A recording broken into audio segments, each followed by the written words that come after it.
just because. Oh, and now it's being recorded. I'm going to pause the recording for 1 second. So sure. Hello, everyone. Call the meeting to order. And this is our Mill Valley Climate Action Plan meeting, March 2nd, 6 p.m. And we have all members in attendance. And Danielle, do we have anyone from public at this point? I don't see anyone on the. no, we do not. Okay. In that case, we can relinquish public open time. All right, so first item on the agenda this evening is approval of the action minutes that were sent. And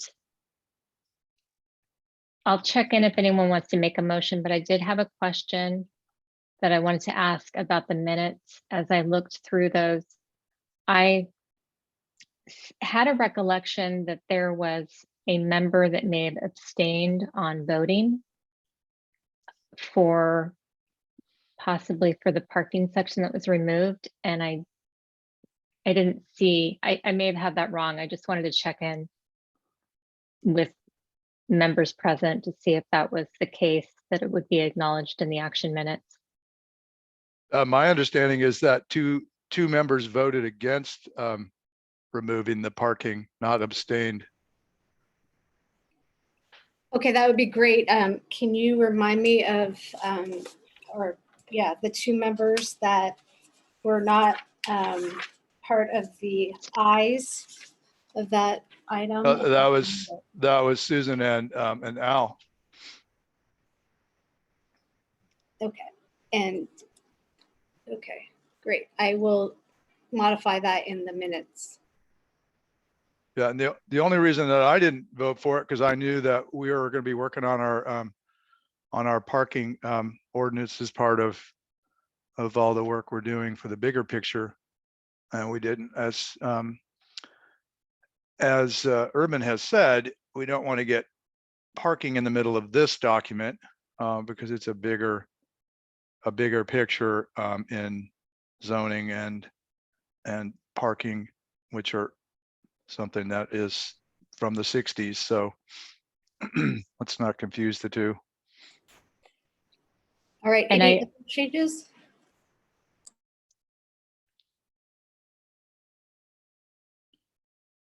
Okay, so outside of that change, which Danielle will make, would someone like to make a motion to approve the action minutes? I'll make a motion. I'll second it. All in favor? Aye. Aye. Okay. Was that you as well, Susan? Okay. Your mute's on. Okay, great. Thank you very much. And let's move on to committee and staff announcements. Who would like to, if you want to raise your hand, or Urban? Yeah, hi, everybody. I have just a few things based on the various commissions that I serve on that I thought would be interesting for this group. The first thing is that we had a Transportation Authority of Marin meeting last week, during which EV growth rate in Marin was discussed. And hey, good news. In Marin County, EV sales were up 55% last year, so which is pretty awesome. Separately, on Monday night, I was in a meeting for the county on climate action, and there was a slide that was presented by the Drive Clean Bay Area people showing penetration rates of EVs in individual towns in Marin. And great news, Mill Valley is at the top. 9.1% of all vehicles in Mill Valley are now EV. And just to put that in comparison, Fairfax is about 5.5%. So that 9% is really a fantastic number. And we should all be very, very proud of what's happening in this town. And for anybody here, like Karen Jaber, who bought an EV, thank you. So that's two good pieces of good news there. Also at this Drive Clean Bay Area discussion that we had on Monday night, something to mark your calendars. There'll be an event in Mill Valley on April 24th at MVMS. And it'll go from, I think, 1 to 4. And that's a great thing for everybody to promote and also to attend. There'll be information about cars. If you haven't been to one of these things, they have the cars there themselves. They have people there to talk about the cars. And I think this one also includes bikes. So great opportunity, if you don't have an electric bike, to go down there and learn a little bit about what you can get. So that was that.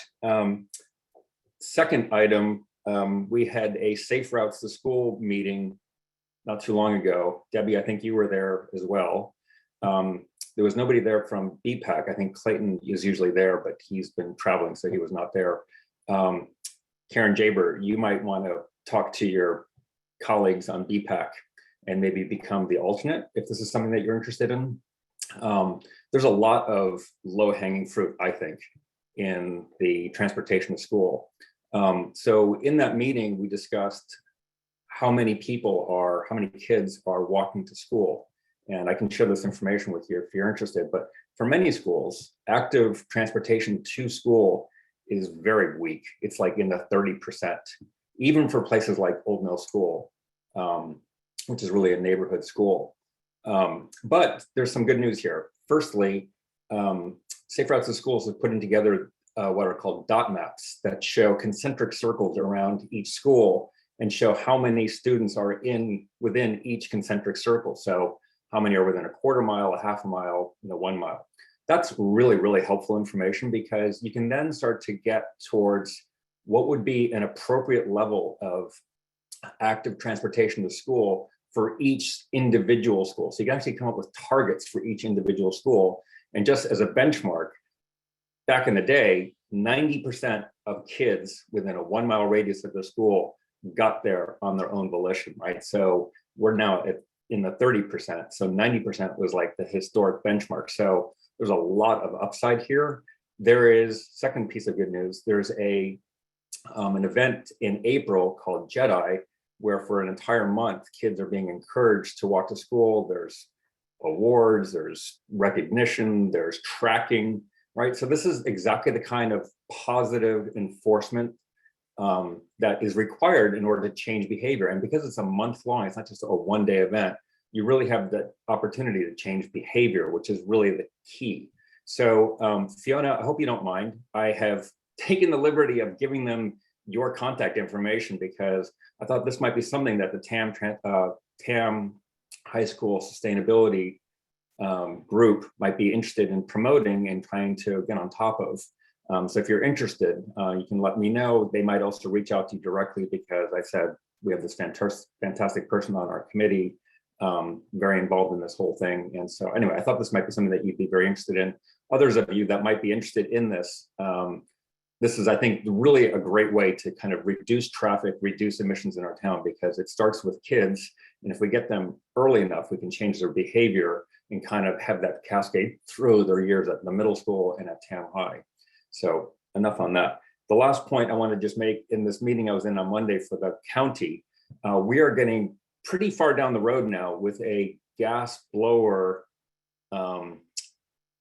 kind of ban that's going to be countywide. Now, Mill Valley has had a ban for at least 20 years. It's not enforced, but we've had this ban. About half of the towns in Marin have got a ban. And good news is that Sausalito and who else was it? Sausalito and another town and Novato are getting close towards adopting a ban within the next couple of months. So we'll very quickly be down to probably just the county and San Rafael as being outliers. And when we get to the point where we got almost everybody on board, then you can really start to roll out education, communication strategies countywide and put in incentives for contractors to replace their gas-powered blowers. So I think this is really a great way, and I think this is the right model. This is like kind of the right approach to kind of making these changes. So it's very, very encouraging. And I keep saying this is a really good test case for us. If we can do it here, then we can do it on other items as well. But if we can't do it in blowers, I don't know what else we can do. I mean, it's such an obvious one to replace. So it's got also a very strong equity and equality component to it. So because the people that use these things really suffer from very detrimental health consequences as a result of using this equipment. So enough for me. I just wanted to give you guys that update on what's going on countywide from my perspective. And with that, thank you very much. Thanks, Urban. Really appreciate all those updates. Al, you were next, Yeah. and then Karen. So the event that Urban mentioned for April 24th, the Ride and Drive Clean event, there's a companion event at the community center, and the city is partnering in that event. The theme of it is Earth 2050, trying to envision what a better world looks like and how to get there by 2050 from a climate perspective. So there are going to be lots of partner organizations tabling. There are going to be games and art making from 1 o'clock to 5 o'clock. There's going to be live music and speakers. It's going to be a really great way for our community to come together and have conversations and fun, thinking about what we need to do to make it a better world. So if you want more information about that, you could go to greenchange.net and learn more about the event. We're looking for volunteers. If you're with an organization that wants to be a part of the event, there are tabling opportunities and outreach opportunities. So connect with me or reach out through the website to Green Change. Great, thanks so much, Al. Karen, did you have a comment? Your hand was up. I just had a question for Urban. Is it Safe Routes to School that's working on that JEDI program? That sounds fantastic. Yes, it is. Okay. Connect you with the person there if you like. Thanks to Debbie. I'm talking to Gwen at Safe Routes tomorrow. Oh, great. Perfect. Yeah. So I think that's a really good thing. This is really a great way to impact not just climate, but also traffic. And as a BPAC member, that is kind of your charge, right? So I think this is a really good thing. So yeah, I highly invite, encourage you to get involved, and hopefully, Fiona, you're interested in getting involved as well. I think this is really a pretty essential part of what we do in our city. Yeah. This will also drive demand for bike lanes. And if you have demand for bike lanes, they will be built. Great. Any other announcements? I do have one thing, if not. Just wanted to mention, I connected with one of the women in our community who, Lily Cantor. She is the co-founder of Serena and Lily and lives in Mill Valley. She's currently not, she's living in Hawaii right now, but she's coming back this summer. And we had a conversation about the other company she recently founded, Boone Market, a nonprofit organization centered around fundraising and education. So I was looking for some synergies and ideas because she's really well connected. I believe she's neighbors even with Mark Benioff and others. So we're going to talk more. I'm going to share more about the outcome from our CAP plan and the policies we're pursuing. But I think potentially there's some ways we can leverage the market in our community around fundraising and potentially addressing some of the low-hanging fruit that comes out of the CAP that may not have immediate funding. So it would be definitely the smaller things, not the millions of dollars, but in the thousands of dollars, but could be something interesting to leverage in the future. Okay, any other comments? If not, we can move on to old business. And we are, so last meeting, we reviewed the transportation related programs, and we made revisions kind of in the moment and addressed feedback, had discussion, comments, etc. And Danielle has sent out the red line version of what we reviewed to reflect the changes that were made.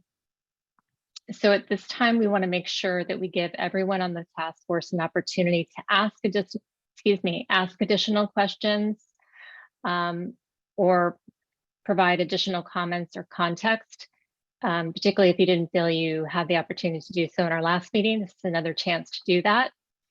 So we want to make sure, if you'd like, and maybe I can call on everyone just to make sure that you didn't have any additional questions. And if it's okay, I'll start. I just wanted to comment on one item that we had discussed possibly re-queuing. There was a section in the red line that didn't show up when Danielle sent it out. So the parking section we deleted and we voted on that. The red line version doesn't reflect that, but we actually would like to bring it back for a little more open dialogue on the topic. And when we first submitted the parking section in the last meeting, it wasn't the Larkspur language in exact form. There were some modifications made that maybe weren't quite as palatable in terms of passing that section and keeping it in. So we thought, let's reconsider the parking section, leveraging the language from Larkspur, maybe starting from that point and modifying that language. And I know that Danielle worked on a revised version. Is that something you can pull up on the screen, Danielle? It might be good just to take a look at it. Are you putting it in the chat? I did put it in the chat. I can pull it up too. And just to clarify, when Debbie says we, I believe it's Debbie and Al. I'm just staff here to help in facilitating interests. Yes, thank you yeah, for the just wanna make sure clarification. that people know that I'm not trying to drive anything, that this is the task force and your direction. So I'm just here to facilitate that. Thank you for that. Okay, so I think how I would like to do this is we've got this section in the chat. If you can take a look at that, have a read, get your thoughts.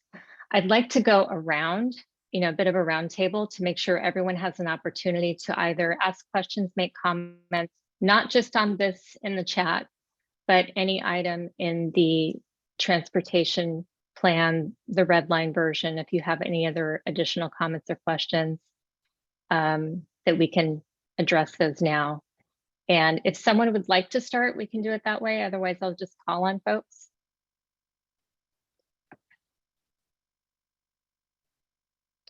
Karen, you look ready. I actually have no comment. I'd be happy to share on that because, I'm going to be involved in some of the updates that we need to do to the zoning code and also to the parking ordinance, because like I mentioned briefly, those are both prehistoric back from the 60s. And if we're going to be able to successfully build mixed use projects and encourage multifamily housing and affordable housing, we can't have an ancient parking ordinance because it'll just make it impossible to get the number of units that we need to get. So I think this has the right idea because it says evaluated through the housing element, land use zoning code. And that's exactly what we're going to be doing, which is why I didn't vote against it last time. But I think having that language as a reference is a great idea. And so people don't get the idea that we're just going to be removing parking requirements for large single family houses, and there'll be parking all over the street. So in any case, so I support putting this back in with that reference. Thank you, Greg. Paul?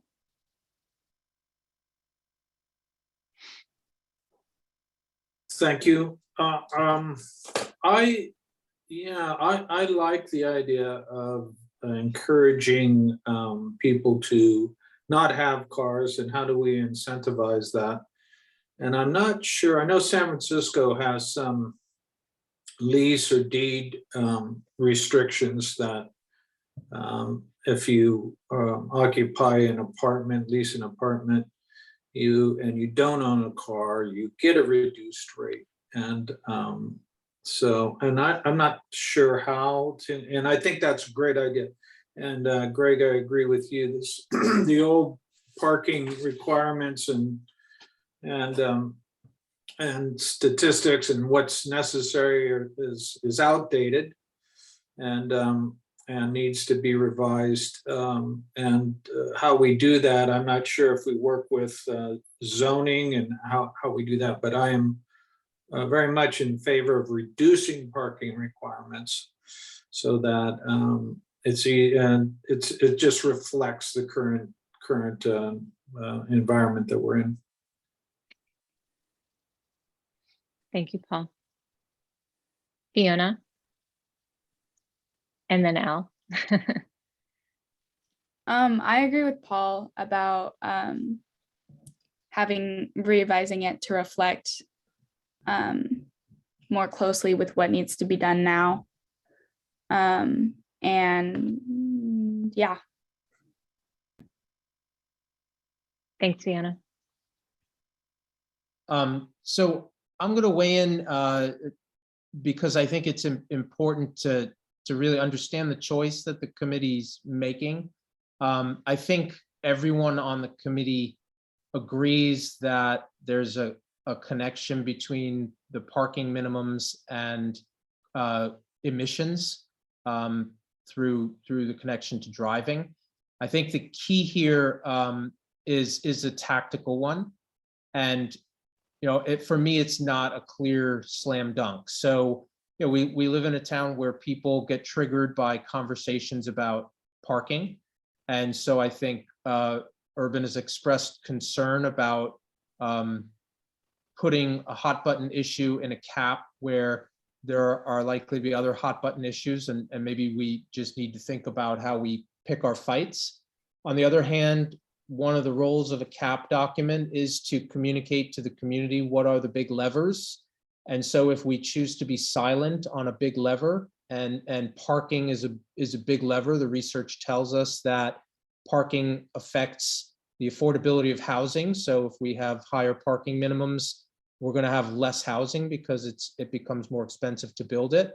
And higher parking minimums are clearly correlated with more driving. So if we want to reduce vehicle miles traveled, then not touching those parking minimums is not the right way to do it. So, from my perspective, coming into the process, I thought that the Larkspur language seemed benign, and the fact that it was in another city's cap and not a city that would be viewed as kind of at the leading edge, that was not going to be something particularly contentious, but I just feel compelled to articulate the issue clearly so that we don't think that this is some of us think parking is not a key climate issue and others do not. I think everybody agrees that it's a key climate issue. So it's more of a balancing of the educational and component of the cap for our community and talking about big levers and what's important versus tactically what practically is it going to take to get this cap passed and have it be a guiding document that people look at going forward. Thanks, Al. I appreciate that. And I think those are some really great points. And I think that's why we are discussing this topic again, is because we are all in support of and feeling a bit sensitized by the need to get the policy document approved and then work towards, what our action working plan looks like. But also just recognizing the need to ensure the key triggers are recognized and validated and called out as part of our policy document. So I do agree it is a balance, and that's why it's back as part of our discussion this evening with language that is a little softer maybe, and that could potentially sail through and be supported in this form that Danielle has modified with input. It will help us. Having something in here will help us in our housing element. It'll help us with the other things that we need to do, because then there's some, just like we were talking about, if I have something in here that has to do with buildings, then it's easier for me in a design review for new construction or major remodels to to do something that we need to get done. So I think, it's good. I appreciate the fact that we're talking about it again, because it really could help us, not hurt us when we're trying to figure out how to deal with our parking code and how to deal with changes to our parking ordinance and planning code. I mean, just a number of those documents that have to be addressed, and everybody seems to understand we have to do that if we're going to meet our housing numbers. So, yeah, no, it's Al's brilliant as usual.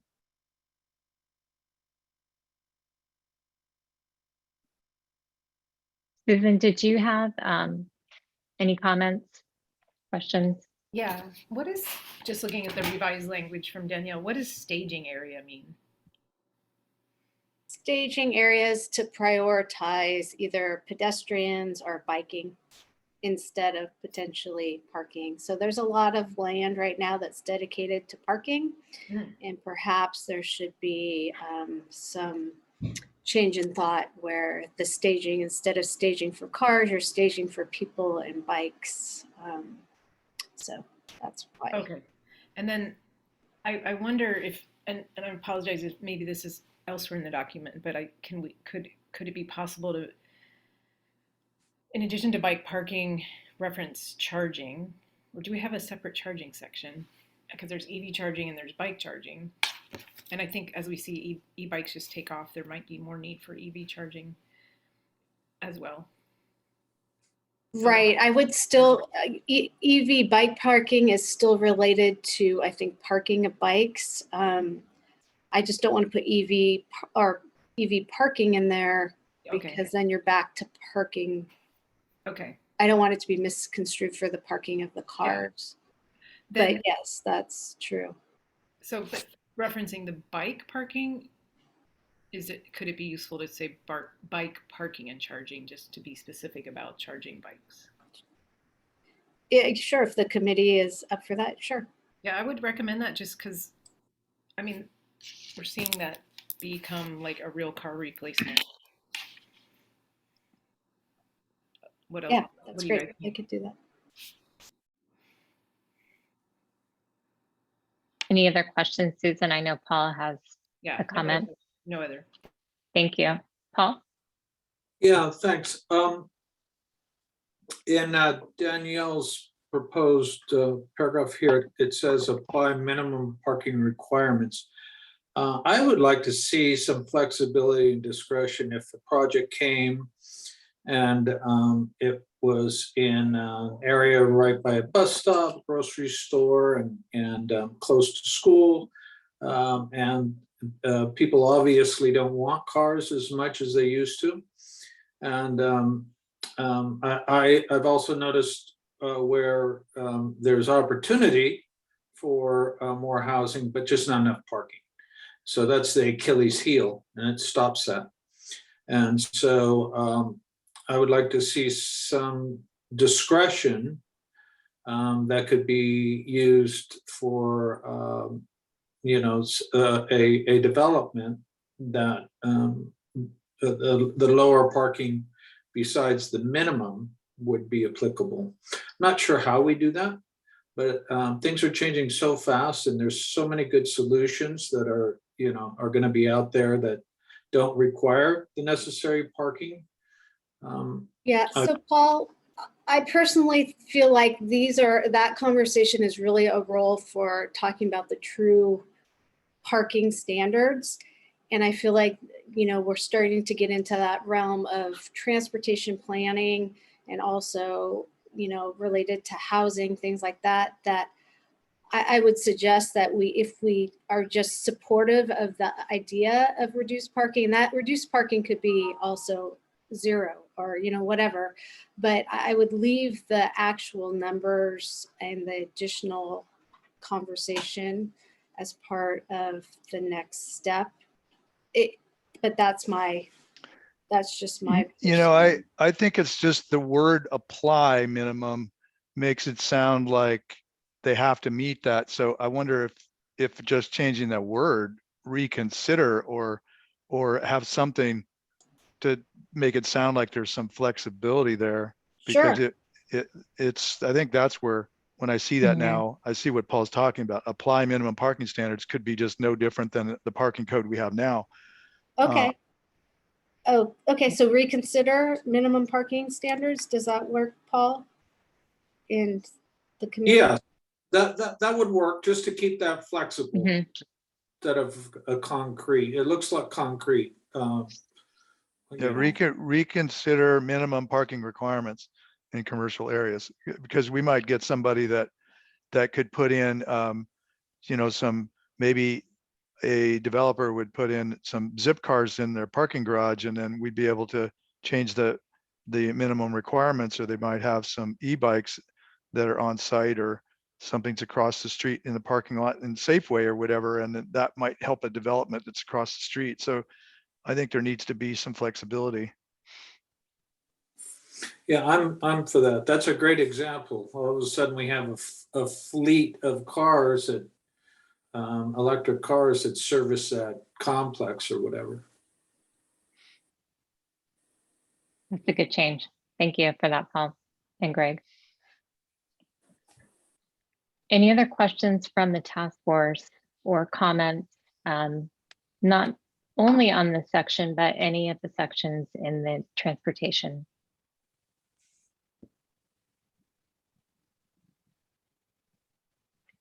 Okay, it looks like we don't have any right now, but we can open it up to the public for additional comment if there's anyone from the public. Well, Marilyn was here and has disappeared, and Christine is on the phone. So it looks like we don't have any public members from the Okay. public at this time. Okay. All right. In that case, we can move this towards, are we calling this approval to move this into our final draft for CAP, Danielle? Yeah, so you're going to recommend that the draft programs as amended to include parking for transportation be incorporated into the draft CAP. Just exactly what Danielle just said. Okay.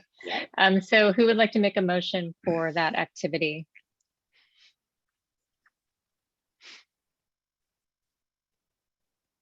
I'll move.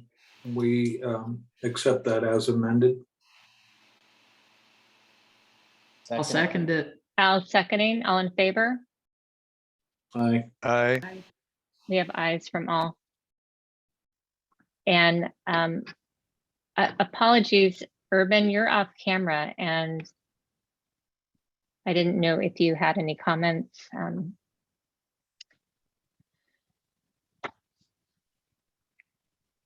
Nothing that I haven't said already. So happy to have this discussion, but I have, I think I've expressed how I think this should be done. So thanks. Thank you. Okay. All right. And the so the amended version, by the way, I know Danielle has been slammed with lots of other activities. Oh, doggy.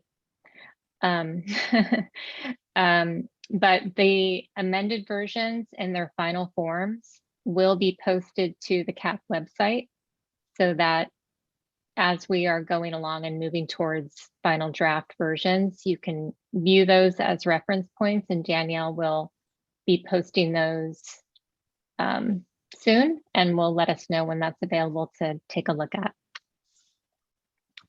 Yeah, and so Thanks. the building one has been updated on the website. So next week I'll put the transportation one up. We're getting there. Yay. Perfect. Thank you very much. Okay, and there's Christine in video. You worked it out. Well, I'm here and I'm on my phone. Can everybody hear me okay? Yes. Yes. No? Yes. Great. Okay, So we're going to move. I think I'll be able to share. I'm sorry. I think I'll be able to share my screen too, so I'll try operating the PowerPoint from here. Great, thank you. So Are we we're going to ready for move that? into the waste and water related programs, and Christine's going to provide an overview for us. It's all yours. Okay, great. Let me share. Host disabled from participant screen sharing. Okay. All right. So Danielle, maybe you would like to do that then.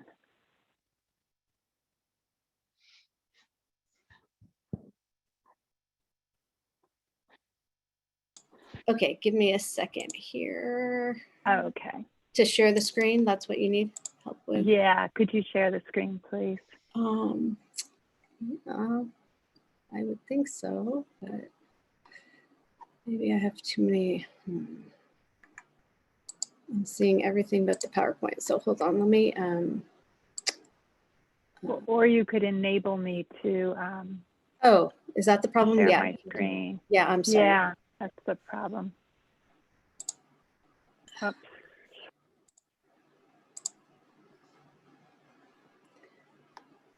Let's see here.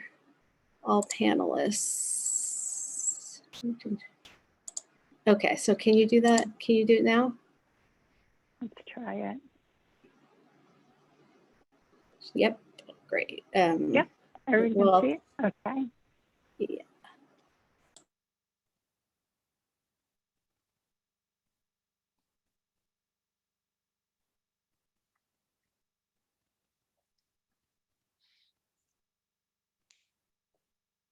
All right. Okay, everyone. Well, thanks for bearing with us through the technical difficulties.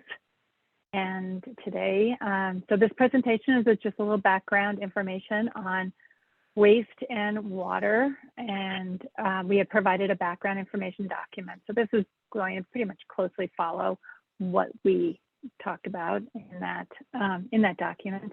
So let's start with waste. And so waste generated by the community is shown here in the blue bars, and you can see it kind of hit a low in 2011. That was at the end of the last Great Recession, or probably kind of in the middle of it. And then it has since increased. It actually did go down between 2018 and 2019. Landfill waste at this point was 3% below what it was back in 2005. We'll be getting the 2020 numbers pretty soon and doing the new inventory so we can see what's happened there. Emissions have actually decreased 28%, and that's due to both the lower organic content that's in the disposed waste as well as what's in the organic daily cover.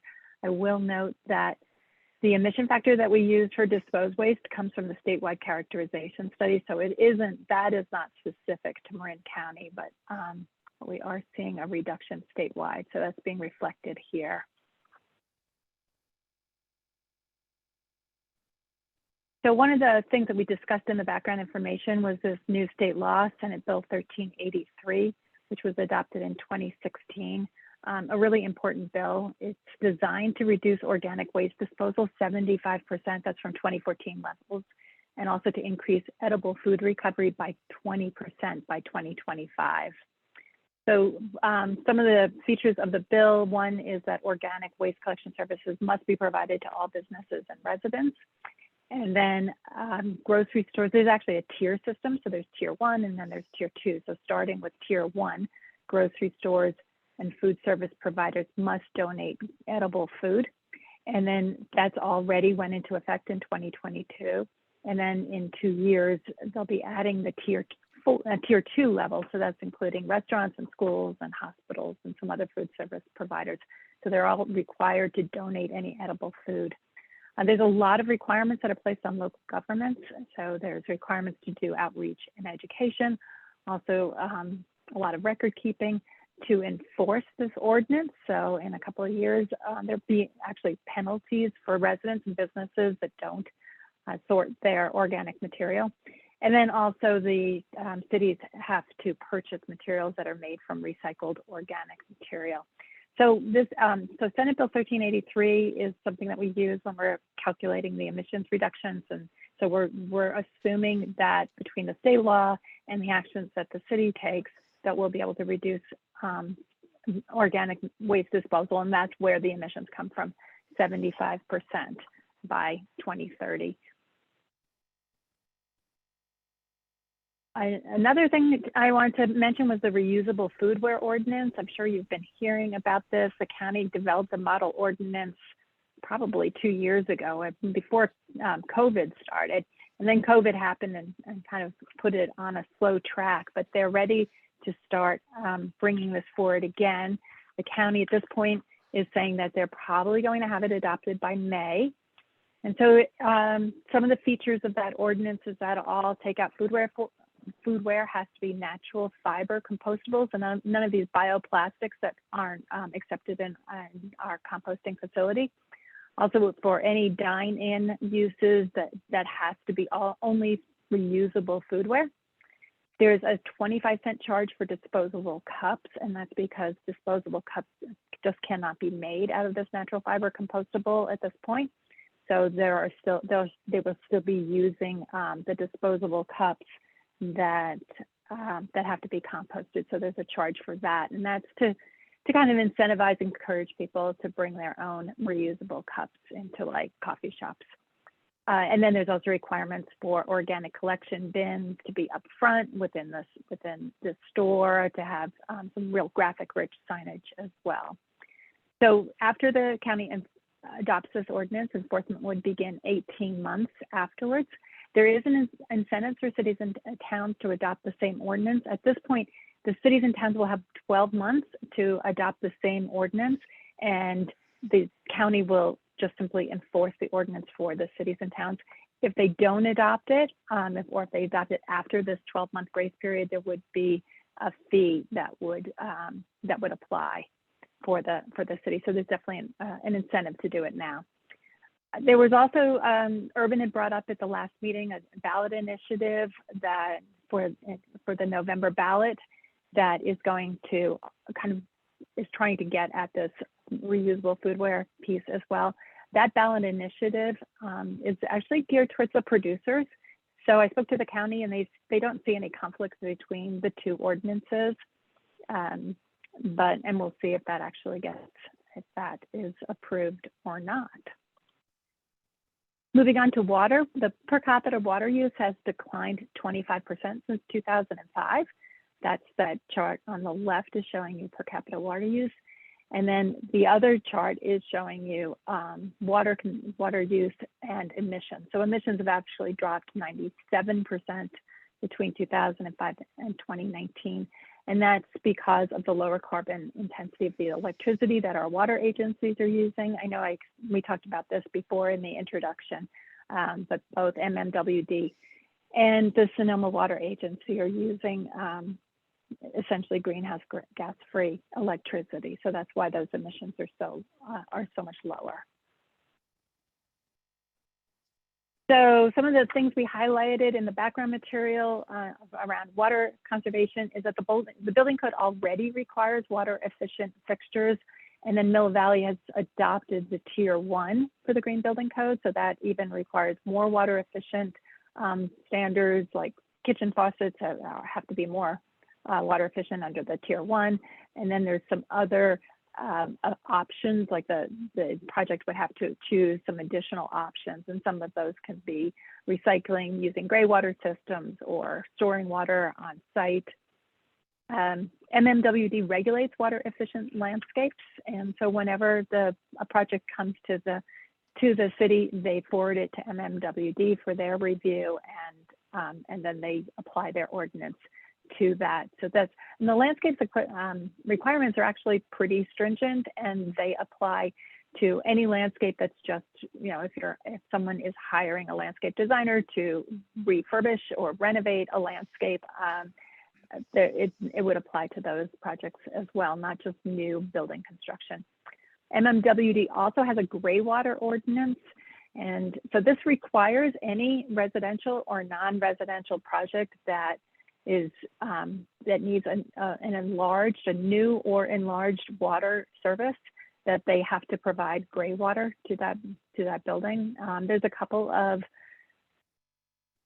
exceptions, and that has to do with meeting setbacks for water courses, and having an area that you're not on a slope so that you're not creating runoff from the gray water, etc. But they do have this ordinance that's in place. There's also, MMWD has a lot of water conservation incentives and programs. Those were listed in the background material as well. And the city promotes those incentives and programs. So that is the information that we have for the background material. And we were going to bring up the draft programs and have you all take a look at those and provide some input on that. So I don't think I'm having a hard time trying to figure out how to do that. Oh, So I maybe can Danielle, do, you can yeah, I bring can do those up. that. That'd Can be you, great. there Okay. was one question about average daily cover. Can you explain what that is to make sure I? Oh, sure. It's called alternative daily cover, and it's what the landfill uses to cover up whatever has been placed into the landfill. So the idea is that this is to reduce odors and keep scavengers away from the landfill. They used to use a lot of green waste as alternative daily cover, and they really don't use any green waste anymore. The landfill, Redwood landfill, also has these very large plastic tarps that they sometimes use to cover up the landfill as well. But at this point, they'll use like a lot of construction materials. So they're using things like that's just not going to have contribute to odors and other kind of garments. So that's what alternative daily cover is. Can I ask a quick question about when we went through the packaging or the takeout and all that? I didn't see anything in there about plastic bags. Because once upon a time the state had a no plastic bag, and then the industry lobbied to make heavier plastic bags that were supposedly reusable, but it just creates more plastic bags of a heavier gauge. And can we, as part of this, I'm just surprised that there wasn't anything in there about plastic bags versus paper bags. Yeah, that's a really good question. I think that's one of those unintended consequences that happen from that plastic bag ordinance. And all the cities and towns in Marin County passed a plastic bag ordinance before the state even had theirs. I'm not aware of any discussion around that. I think that is exactly what they did, is that they went to a higher gauge, a thicker plastic bag, because now it can be classified as a reusable bag because it's because it doesn't break down as quickly as one of those old single-use plastic bags that we had. So I think that's how they got around it. And I'm not aware of any discussions at the county level to, figure out another way to address that. But I think that's a really interesting point. Danielle, were you going to say something? It looks like you just unmuted yourself.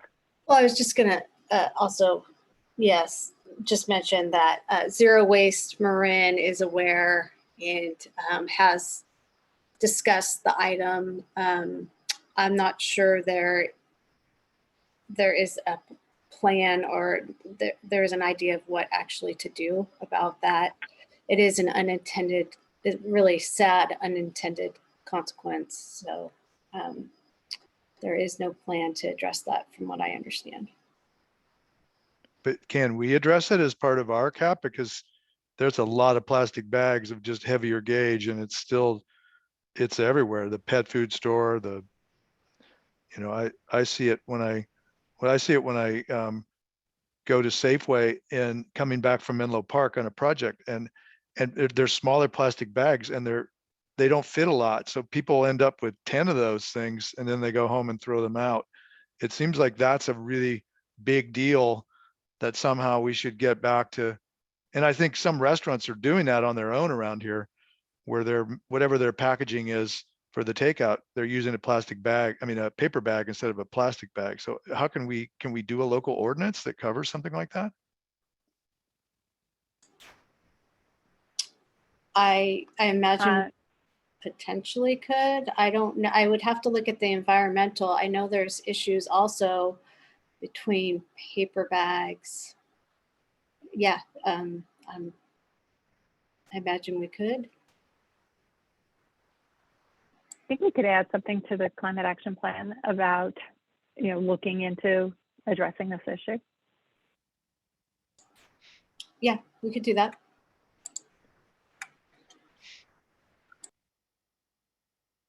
So we can come back next if we can.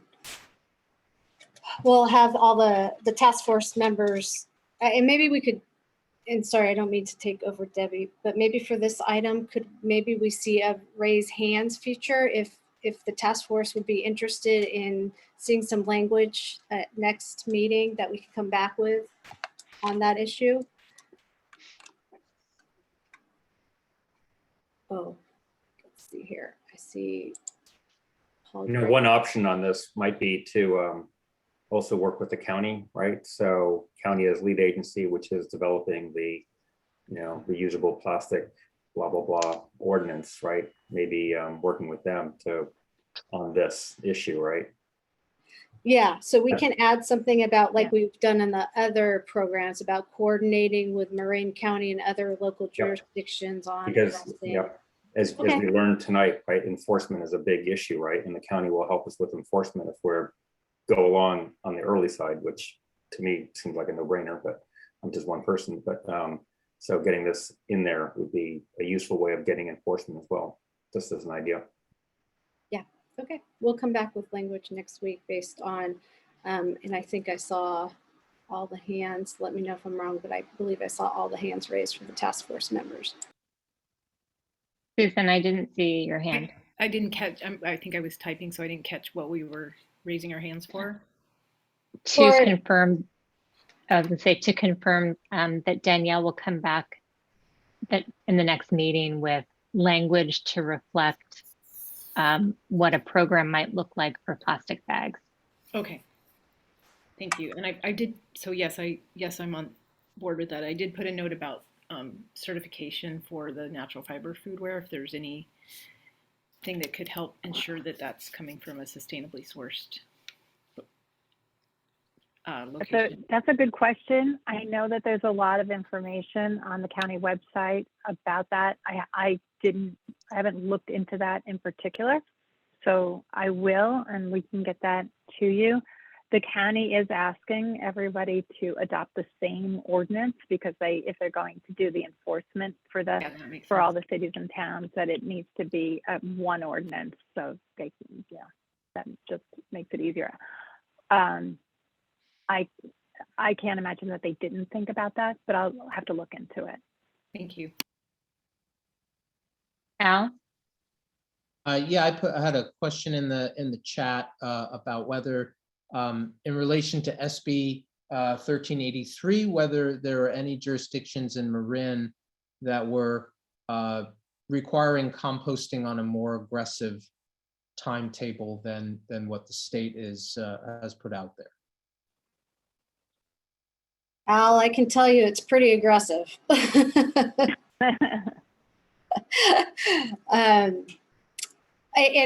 will also tell you the enforcement, the enforcement doesn't happen for a few years, but basically we're working on it now. And the issue for Mill Valley is space. So most of the businesses are, they've been aware of this, and it's been a incremental approach, right? So the SB 1383 builds upon another regulation. It's just more for more of the businesses. So we have been working with those businesses, and most are already in compliance. The ones that aren't, it's really related to just the lack of space. Composting, you have to have really a larger bin to deal with composting. It has to be almost a daily collection. So those are the issues we're dealing with. So yeah, we're working on it, and it is a challenge just based on the schedule we have already. I will tell you that. And what kind of requirements currently apply to multi-family housing developments and other dense housing? So 5 units or more are subject to SB 1383. So those will be required, and we're working with those groups now in order to find those staging areas and try to help facilitate the composting that's required. And so my neighbors who refuse to compost and prefer to feed the animals, do they get a free pass because they're single family homes? Well, they haven't got to single family homes yet, but there's incentives like composting doesn't cost additional money, right, as part of Mill Valley Refuse. So there are incentives that we're trying to build in, and Mill Valley Refuse is building in, including pricing. And we give away, we've given away compost bins, and we can do that again. So we're trying to provide incentives. We also had education courses at the library. So again, trying to help change behavior by showing people how to do things. I'm not sure if you got to see my video that was on, I posted, but the video, I'm hoping, a lot more people use videos now for education. So getting maybe a second video that's really related to single family homes, that would be a great idea, and can do that for sure. But education, this is another one where education is key. I think Danielle's exactly right. This is an education and communication issue. People, if you visualize the amount of reduction in your waste that you achieved through composting, it is remarkable, right? And I think if people saw those images and understood what was really involved, I think you'd get a much higher rate of compliance than we get right now. Because I don't think anybody understands really how much waste they're putting in, compostable waste they're putting in with their regular garbage. And as far as multi-unit housing, it is a mess. Like if you go by any multi-unit housing, like the paper is mixed with the glass and with the tin. It's just a complete mess right now. So that they're like at a very, very early stage and just trying to get that part of it sorted out correctly and getting those bins properly identified so people actually use them in the correct way.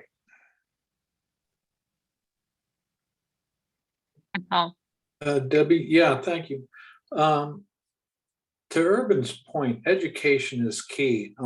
It's almost universal on what we're trying to accomplish here in every facet, whether it's mainly changing habits, and how do we get that point across that it's rewarding, it's a better way to live, and it's the clean thing to do. And I see all these great ideas, but how do we educate? How do we universally educate, who we're trying to connect with? And I see that as a real challenge, and if we can come up with so many great things, but unless we can educate and make people understand that this is, it's a better return on investment, the cleaner energy, the healthy environment, and on and on. I think that needs, I don't know how we do that in the CAP, but I think that's an important component to somehow connect with. Hold that thought. We will be talking about that at the next meeting for sure in April. It's all about outreach and communication, and I imagine there'll be a robust discussion, and I'm looking forward to that conversation. So Paul, it's remember when our kids were at Park School and they all had to compost everything? We need the kids to actually educate the parents so that the parents are doing what the kids are doing when they're in elementary school. I mean, it just seems like the schools have it together. It's the folks that maybe that don't have the kids that are currently going to school that aren't getting that influence from their kids talking about climate change and composting and all those other things. The 3 R's, what was it? Reuse, no, reduce, reuse, recycle. And there's a new one. Purpose. There's a new R, refuse. Yeah. I do not need another hat from an event I participate in. Refuse, that's good. Yeah. 4 R's. Yeah. I actually am, talking about generations and educating parents. I wanted to hear from Fiona, just, where's your generation with following the rules? And I'm asking you, this is not facetious at all, because I know a lot of kids are super progressive, and you're probably in this really niche group of people who are really progressive around the topic. I have teenagers, and I am embarrassed by how much waste they are creating. I told them they're killing the planet single-handedly because they're constantly going out to fast food places and that generates all this trash. It's it's horrific. So I'm just curious what your view is, Fiona. So obviously there's 2 or 3 groups of people within that. Some people who really don't have any regard for the amount of waste they're making, and people in between, and people who do are very conscious of it. At school, the environmental science class created a system for just separating trash as of now, but before, the school was not recycling or composting. And so the environmental science students took initiative to create a system for the school to be able to recycle effectively. And so far that's been really successful, which has been good. And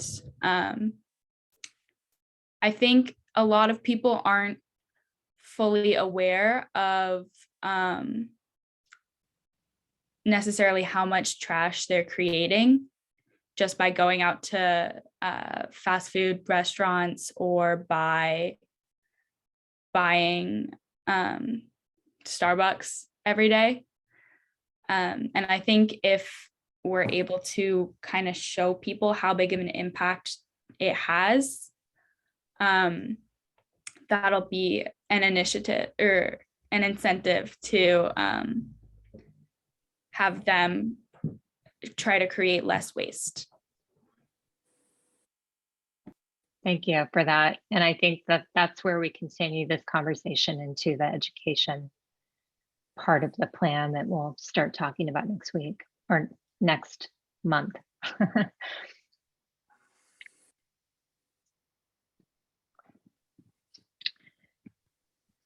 Danielle, do we need to pull up the content specifically that was sent out for waste and water? I don't know if we need to do the whole content based on what I'm hearing, but there was some conversation or an email I received from one of the members that wanted to discuss potentially adding some language, unless we feel like we need to go through all of them, all the existing programs. What do you think? Can I pull up the suggested additions? Would that be a good way? Let's pull up, yeah, let's pull up the additions, please. Okay. Greg sent the email, and so thank you, Greg. Appreciate that with the potential additions. The first one I responded to, but actually I think Christine had a better solution. So I just sent you in the chat. So Christine, you might want, and we might want to refer to what's already in the document. And this has to do with water retention and recycling systems for new construction and major remodels that Greg was interested in. With that, I'll pull up the existing document and that one section to see if maybe we could wordsmith it and it might be adequate for what you're looking for. And Greg, Okay. Yeah, I mean, the Okay. goal here is that, you know, we're putting together that checklist, right, for sustainability design guidelines. And this comes up an awful lot. We're huge projects on a big property, so they can have lots of landscaping. And there's really nothing in there to encourage them to have a cistern for water retention and recycling to use for landscaping in particular. And the gray water is obviously another one where on a huge project, we have had success getting them to agree to a gray water system in the interest of getting their project approved. But you know, it would be good if we had something in the cap, then it just makes it easier, because then it's a condition of approval. And be honest with you, they don't complain. It just needs to kind of be there to have something in these large projects to just do the right thing and not have it be, well, if they pick 2 of these, then they pass in, you know, tier 1 Cal Green. And it's just, you know, if it's major remodel and new construction, and it's a project with a, you know, certain amount of, I don't know how we do this, that they need to have water retention and recycling systems. So when you're talking about recycling, are you talking about gray water as a recycling system? Or are you Well, talking no, about I mean like I mean basically rainwater collection and use for and use. landscaping, or Okay. potentially it's a little bit more generic because it also could be part of a gray water system where the water's getting recycled. So this is kind of trying to cover maybe both of those, because gray water is a little harder, because what we've seen is people are like, yeah, we'll agree to all these things, but that's just too expensive. We don't have the money for that. So it's, the whole equity thing, even on a huge project where somebody is investing a lot of money, that seems to be a harder one to get through. But so how we word that to include both of those items would be great. But, and Marin Municipal Water District is starting to get there, which is really helpful, but it's still kind of not, I don't know, it's not part of a sustainable design guideline, which I'd like to kind of start getting there. And if there's something in the cap that encourages us to put that on the list, we'll get more people that are going for it. So MMWD does have a gray water ordinance, which I was talking about during the presentation. So I think one of the things we could add to WCC1 is to ensure all new projects requiring new or enlarged water service install a gray water system as required by MMWD. So that way, at least we know we won't be conflicting with whatever MMWD, their requirements. And then we haven't encouraged the installation of gray water and rainwater collection systems. But I think from what I'm hearing from what you're saying is that we could add something else to say about requiring new projects to have a rainwater collection system and rainwater collection for irrigation. And so we could do that as part of the green building. So it is a green building a checklist for tier 1, and that is one of the optional, and we could make that a requirement.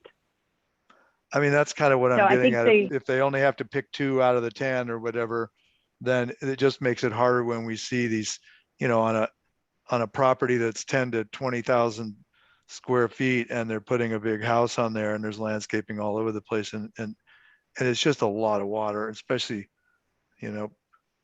when our reservoirs are empty.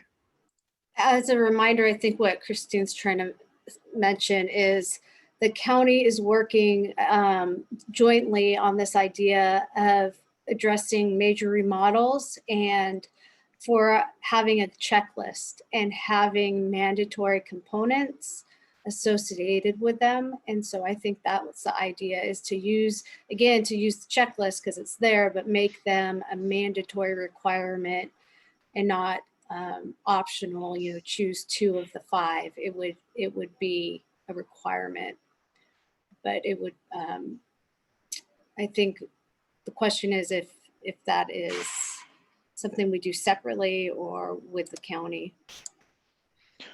And I think there's probably some issues about, what size are we talking about? Are we talking about a rain barrel? Are we talking about a really large system? If there's space for it, if it's on a slope and it's a large system, it may be adding too much weight to the land. So I think there's probably some nuances that we can't really address right here, but I think we can add something, and with the caveat that those kind of issues need to still be worked out. And I think Susan has something fair to add too. Yeah. Oh, is that county checklist that you referenced, Daniel, the same thing as the checklist that we talked about for the building? Yeah. Is it commingled? So you have water trading off with energy and all this stuff, apples and oranges? Well, it depends. So if you look at the checklist, there's some things that are there by categories, right? So certain categories. So there's the rainwater, the water category, and some of them are required and some of them are pick 2 of the 5 water components. And that's where right now the catchment system is pick one of the 5. So it includes install high energy or water efficient, equipment was one of them. And the other one is this idea of potable water in catchment systems. So you have the opportunity to pick and choose, but the county, we're working on a task force to talk about using the checklist and making some things mandatory for new and large projects, new and major remodels. Yeah, that's kind of, that's exactly what I was hoping for. And then D, would D then just get adjusted based on what Christine mentioned about what the counties and MMWD is doing? So rather than just it's encouraged, but it's also required on certain projects that are updating their water service, or however that was worded. Yeah, I think that what Daniel's talking about is for new construction. The encourage is also just for existing buildings, right? Yeah. Existing homes. So I think we can leave the encourage one in there as well. And would we add then- another one for the one you mentioned based on And add another coordinating one. Yeah, coordinating with the county. county? So there'd be an Yeah, F. and the update of the green building ordinance. Yeah. So we'd Al, have an did you F. have, We'd have an F there. Yeah, I'll add that right now based on Okay. what I did earlier. Al, did you want to add to that? Yeah, I just wanted to understand what's contemplated. Were we trying to encourage council to consider an ordinance that would make certain requirements for rainwater collection and gray water through an ordinance? Is Well, that I think the idea is to think bigger and think of it instead of one singular ordinance. It's the idea again of green building and looking at it as a whole, as the whole picture of green building. And the fact that we have this checklist that's already developed, contractors know to use it. We should push the checklist and use it to our advantage. And so it would be part of the updating the green building code, adopting tier 1 or tier 2 as part of that next code, but also having this more stringent requirement, or not actually a requirement for major remodels and even smaller remodels to have a checklist for those projects. okay? Great, that makes a lot of sense. Thank you. And this is the same green building ordinance that we've been talking about, that we're looking at requiring all electric buildings, all electric residential buildings with the new cycle, expanded EV charging requirements. So it's the entire package. The other thing I was talking about, the MMW reference to the MMWD requirement for their ordinance for the gray water system, just to be sure that we're being consistent with them. Yeah, no, that's great. And when we had our planning commission retreat, we talked about that Danielle was just mentioning, that we're going to kind of update that checklist that's based on the Cal Green checklist to have certain items be mandatory and not just be, pick 2 of the 5 or whatever. There'd be certain ones that are mandatory, as Danielle was mentioning. And then that checklist would then get handed out when somebody is, so it's not just coming up during design review, and it's not just coming up during a study session. It's actually when they come in to apply, they would get this information, and then it would, be a more robust checklist that would help us then with our, and then we'd be updating the sustainability design guideline to not just be, sustainable measures and then have it be vague like it is now. Great to hear. Patrick, I saw your hand up.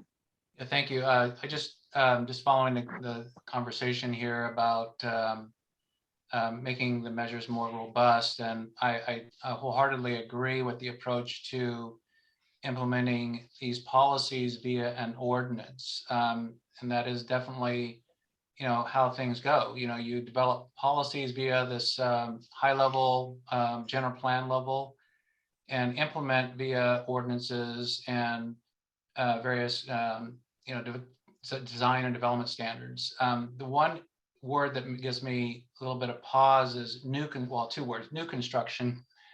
And I don't know what that means, to a planner accepting an application. Is it all new construction? Is it a new home? Is it a tear down and rebuild? And I think collection systems is fairly, the intent and generic, where we can work with applicants and contractors, but we need to have real specific guidance here, I think, ultimately. And Greg, you're spot on. I think the implementing measures are, our guidelines, for example, objective design development standards, ordinances.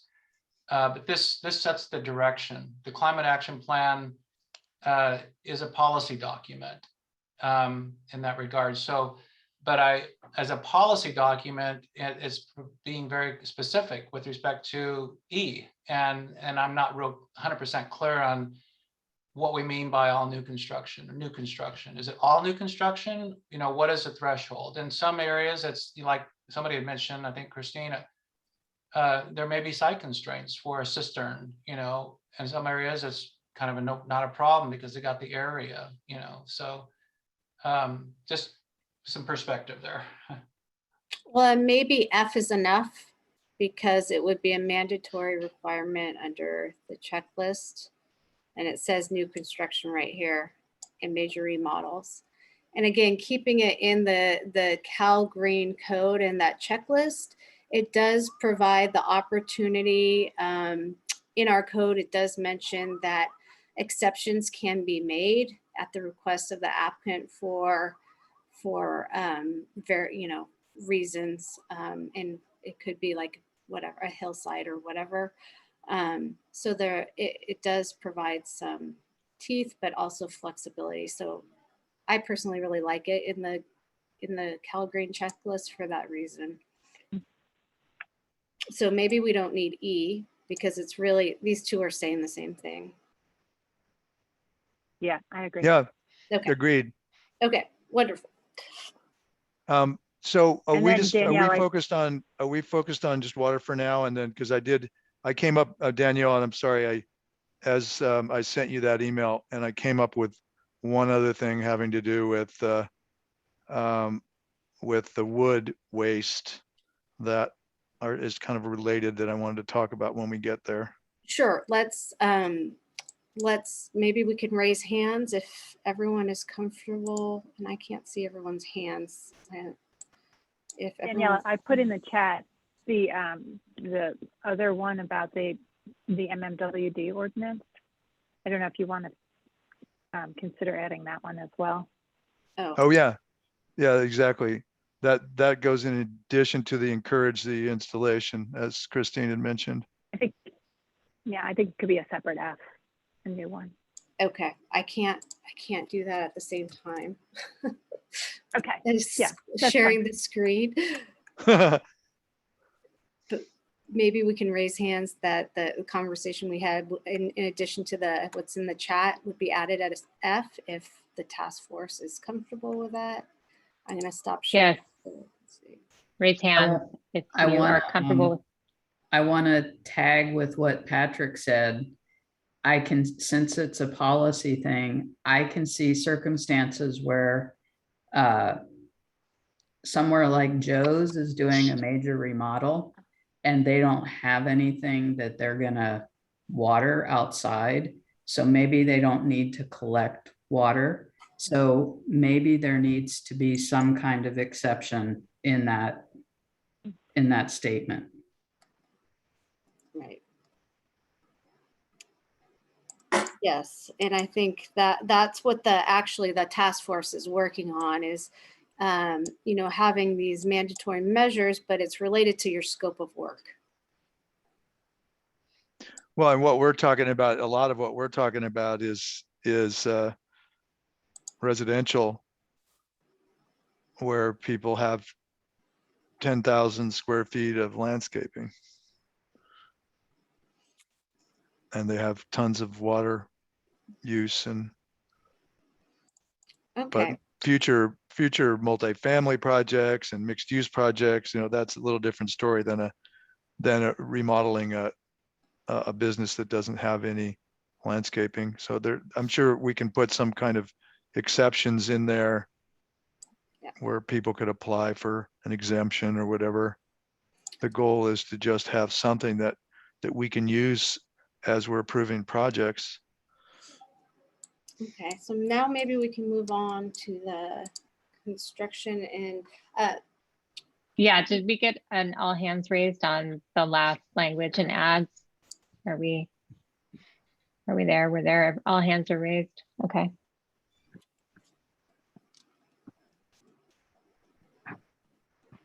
To this highlighted section. Do you want me to start with my pitch on that, since I sent that one? well, Greg, Greg, yeah, I just want to make sure, well, you can start the pitch, but just also to realize that there is something already in this document. So you might want to consider this section and how it might be able to be reworded to address your Okay. interests. Is this some new things you, well, let me give you we can wordsmith the thing, but I just wanted to, just for everybody's benefit. There's two things, one of which was a brilliant person that Urban referred me to, that comes in and they deconstruct historic properties, and instead of the redwood getting chipped and going to the landfill, it gets reclaimed and then it gets reused. So it's not just a matter of recycling it and having it not go to the, you know, to chipper or whatever.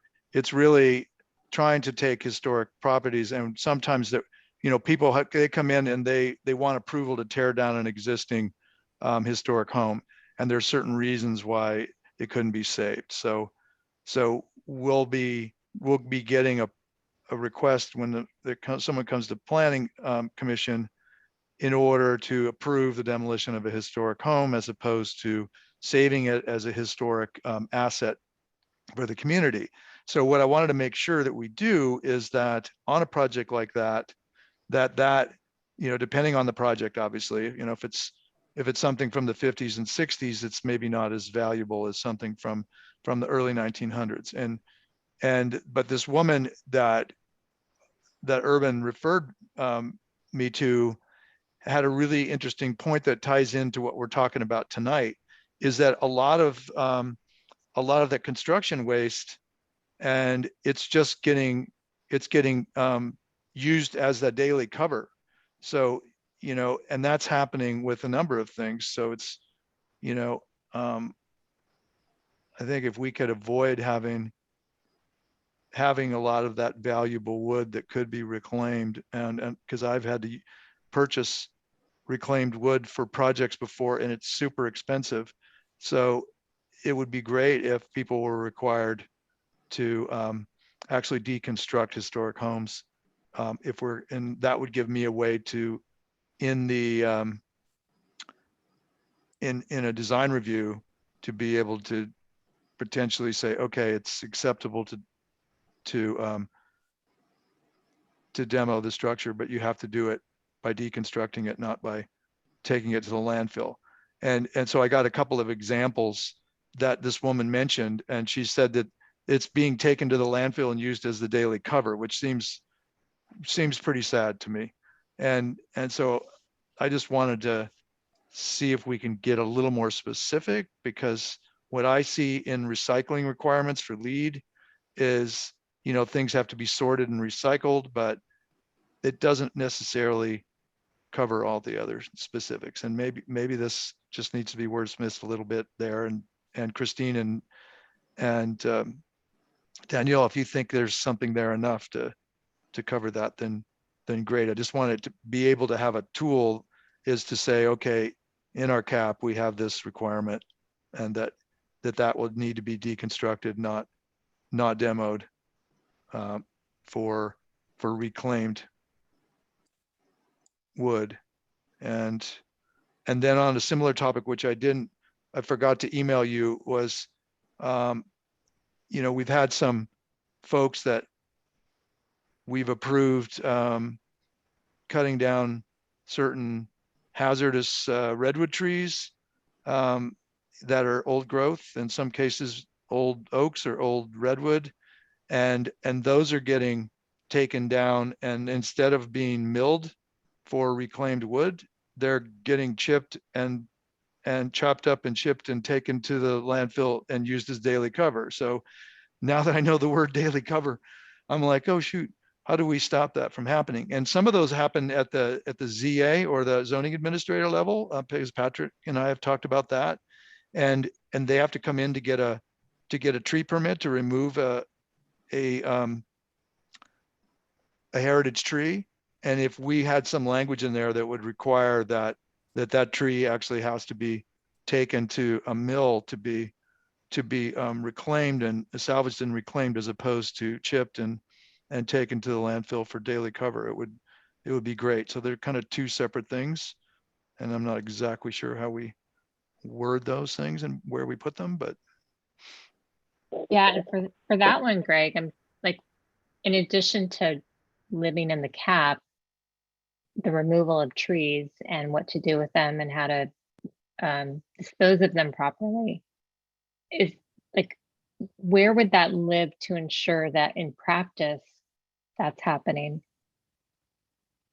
Is that like, does that happen like with the permitting process and approval, or how well, how what does that happened work? when somebody comes in to get a tree permit, then they would be referred to, if there was, like Patrick said, there has to be policies, and the policies are via an ordinance, so that there'd be an ordinance that said, old growth trees that, for them to get their permit approved, it would have to be reviewed by the zoning administrator or the planning commission as part of a project. And then it would have to meet the requirements of climate action plan.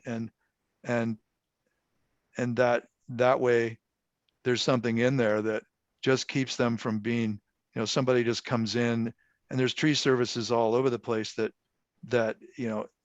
this stuff is just being chopped up, and it's, no one thinks of it as a resource. But if it's helping us sequester carbon, and it's an important part of our community to try to deal with climate change, it just seems like if people realize that they couldn't just get the cheapest tree service to come in there and haul that thing away, and it ends up in the landfill as multiple days of daily cover, it would feel like we're doing something to help the climate. So Danielle, do you see these items as adding language to this section here? Well, I guess it depends. For the most part, I've seen a lot of, in order to get those large trees out, you really have to chip them on site. We have had a few conditions on some redwoods to actually have the wood donated, including our corp yard, things like that.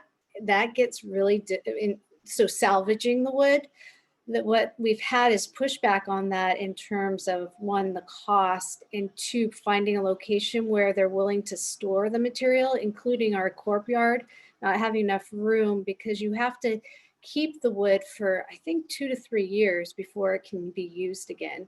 So that tends to be somewhat of a problem in terms of salvaging, which is really unfortunate. It's something I tried to do for one tree in particular that we couldn't make happen, but it was used as redwood chips for the community. I believe it was used for the Fall Arts Festival for the chipping. Yeah, I'm not, what I'm saying is that it's a resource that there's ways of, I mean, links of logs don't have to be, you know, we're not talking about taking the whole tree, laying it down and carrying it away, right? But they're not chipping the large logs. They're chipping the branches, and then they're cutting the segments up depending on the diameter of the tree. And I think that there's just a way that the part of the permit process, when maybe it's not an absolute requirement and they're asking for something that they find some alternatives. And I know, like I said, I have to try to buy this wood on projects. So who do we end up as part of our climate action plan for the future? This isn't about how hard it is today. It's like, Right. well, what happens in the future when people aren't finding redwood for their redwood fences every day, and someone might find value in urban wood, because Yeah. there are people that do that. So let me come back with you as part of the next meeting, since we'll be talking about this as old business, with potential some language related to heritage trees and salvaging wood for those heritage trees that are allowed to be removed. But I see Patrick with his hand up. Well, I was just going to say, I know, from, direct experience, with tree permits, then conditioning tree permits. But, again, listening to the conversation here, I'm struggling with how we can require the trees to be milled, not having, all the various mechanisms in place for the tree to be milled. So if I'm a homeowner and the tree is causing damage to my home, which is often the case, and oftentimes the applicant is not interested in removing the tree, but they're almost forced to because of the damage it's causing to their property. And then being forced to or required to mill it without having the mechanisms in place. It's an awesome concept, and that's what we should do. But in my opinion, perhaps the climate action plan can put programs in place to initiate this fantastic idea. I think it's great, but homeowners need to have a resource to turn to contact to make it happen. But I think it starts here again at this high level policy document. But I think it's the right way to go about it, Danielle, is come back with some language to offer up to the committee. And I'm talking about just trying to, again, this is partly education, right? Absolutely. And then it's also, how do we, if we have something that encourages some of these things, then maybe the tree companies and maybe I can get Susan and Al to go into business with me, and we'll go in and we'll start our own little mill, and Mill Valley 2. Nice. Okay, I great. think So that that action can also be put into the sequestration and adaptation chapter of the climate action plan, because we talk about trees and heritage trees there. So it might be more appropriate located in that chapter.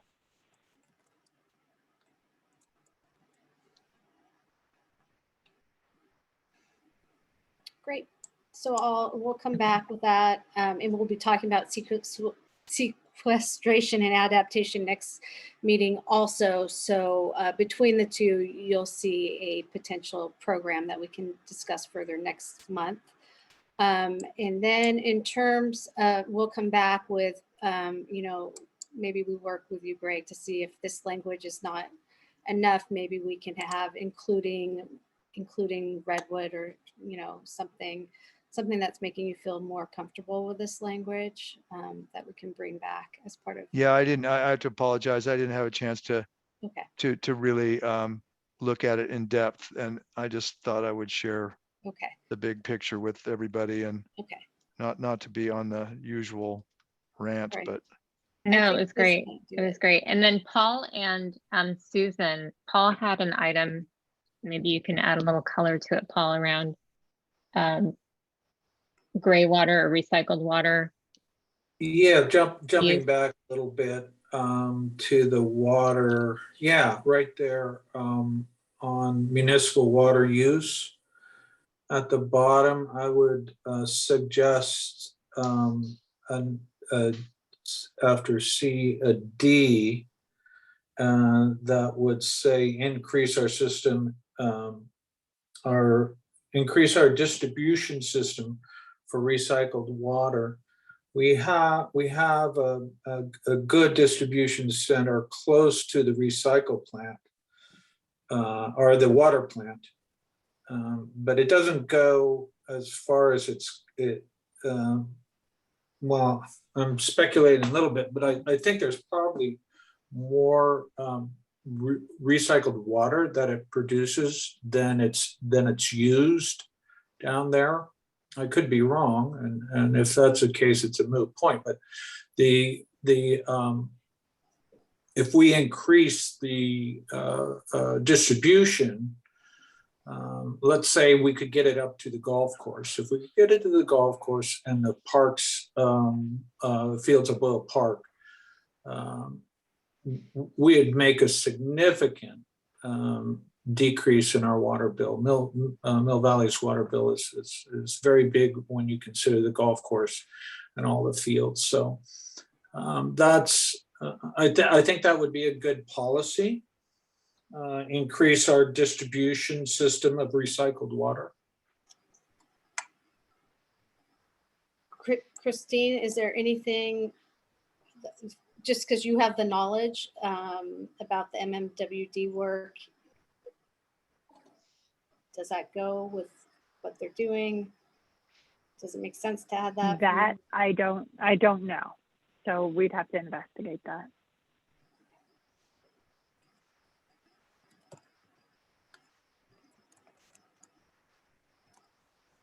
Placeholder for now. Distribution. Karen, is it on this topic? Yeah, I thought that I learned from maybe Parks and Rec that recycled water in Marin has to have X% of clean water going into it for it to be recycled.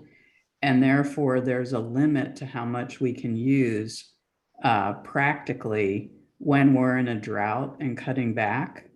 Does anyone have the facts on that? But that's why they don't use it everywhere. And they were saying just stop watering. Yeah, I don't know. That's a good question, and we have to find out the details. But in principle, I could see advantages to increasing our distribution of recycled water through just pumping pipes and pumping.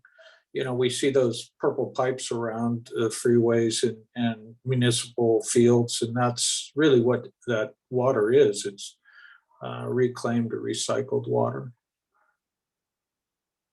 So my understanding is that it's expensive to recycle the water. It can only be used in certain irrigation areas. It can't be used for, like, you know, where you're growing food, for example. And it's just expensive for the infrastructure to get that purple pipe to wherever it's going. So the most cost-effective thing to do is to bring it to users that have large landscaping, like golf courses or big office parks. Yeah, so that type of a project. Well, So there's timing that not. Go ahead, Urban. Sorry, sorry, Yeah. I didn't mean to. Urban, I want to hear what you have to say. That's Sorry, Christine, I didn't mean to interrupt you. I thought you had finished. No, go ahead. I'm finished. Okay, so yes, this is a pretty big topic, and there's a lot of people that are very interested in this whole thing. So the city already takes water and uses it for median landscaping uses. Purple pipe, as Christine just mentioned, is super expensive. I mean, it's a super great idea. And when you've got the basic idea is, like, when you've got the roads open, laying purple pipe, right? So you've got it there in the future, but it's got to be pretty close to your water facility. Otherwise, even that's expensive, because not everything hill, unfortunately, from the water district. And you know, our sewer agency is pretty much at the lowest point in the city. So it gets very expensive doing all of that. There's a lot of interest around doing that. And, you know, things like the golf course are looking at just making themselves like water sufficient on their own, like a well, for example, and using lower water required, you know, seeds, you know, grass variants, basically like replanting the thing, right? So it needs less water in the first place. You probably know all this, Paul. You're an avid golf person, so this is probably all stuff that you know about already. But anyway, this is yeah, it gets complicated, and even just doing the fields, which are close to the water district, is not that straightforward. In other places, I think the other water district that we've got in Marin County, the one that's in like central Marin, is a little bit better equipped to provide water to residents. And basically, even there, people have got to drive up to it with buckets and basically fill up their buckets and then drive them home, which is, you know, it's got a different knock-on effect, right? Which you may not want. So, you know, big topic, and there's a lot of thinking going on around this whole thing because, as we all know, water's in very short supply, and we need to make better use of what we've got right here. So, trying to figure out, you know, the best way around this issue is something that a lot of people are trying to get their heads wrapped around. So, I think something to that effect that you know, that we've got high interest in this area, and we're kind of looking for, you know, ways of getting this thing kind of accomplished in Mill Valley is kind of the right way. And there's multiple ways of accomplishing it through, you know, reduction, through reuse, through, you know, adaption, i.e. seeds and, you know, different strains and so forth.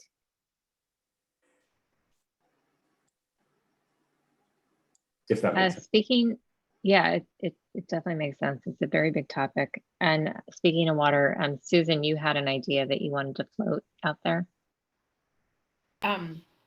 Yeah, I just was curious about just thinking when we really have no water, which will probably kind of happen to some degree, composting toilets could be useful in some settings, maybe properties with larger space. I don't know. And I just wondered if they're prohibited, and if they are prohibited, if we could change that, and if they're not, if we want to maybe encourage use, maybe put, you know, as appropriate in terms of checklist or something like that. I realize it's a little out there, but I think it will probably start to come more into focus as we have to just be more creative about how we use water. I could That's see a really it. interesting one. Yeah, if I could, I could see item B, replace inefficient plumbing fixtures with high efficiency fixtures. Expand that all the way out to composting toilets and other creative new fixtures. Mm-hmm.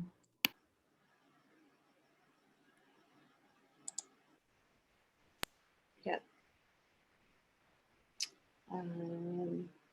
Does anyone know if they're in use in Marin County?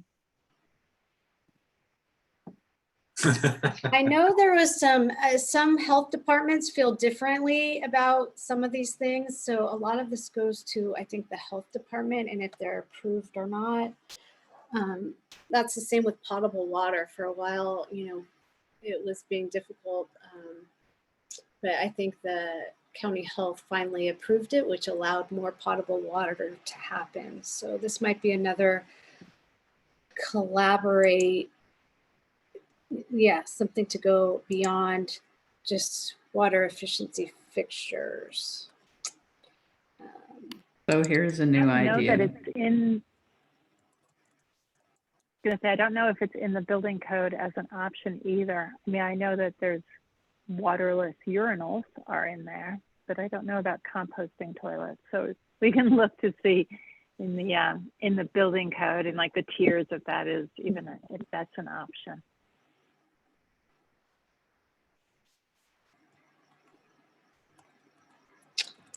So is it, Susan, was it just compostable toilets? Is that what you were saying, or more than that?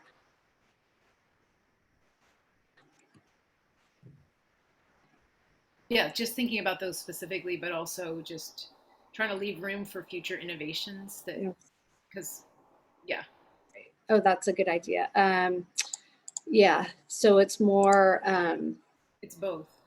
yeah, innovate and other, innovative. I guess Water. key thing is it's considered requiring, but it's also like allow, because it could be that it's just not allowed for like those other reasons.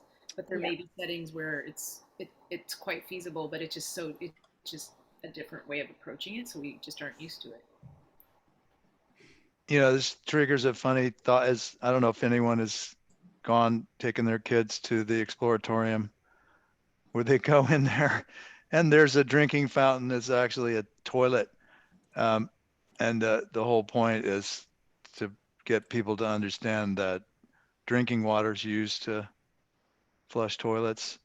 And you think about how prehistoric the toilet itself is. So it is interesting. Can we come up with a better way than using drinking water? So many gallons of drinking water every time we flush a toilet.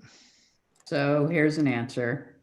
Japan is starting to retool the toilet bowl.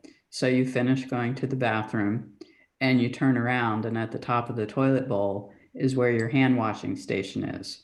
So you wash your hands there using water that then drops into the toilet bowl. Right? Innovative, high efficiency fixtures use the water twice. Interesting. I mean, Yeah. I mean, that is reclaimed water right away, right? Right. Oh, is it Toto? Is Toto coming up with that? Is that where we're gonna start seeing that? It came from Japan, so it's probably Toto. Probably. Okay, well, I'll work on this language with Christine, and we'll come back next meeting with some language on that. We're coming up with all sorts of crazy stuff. It's great.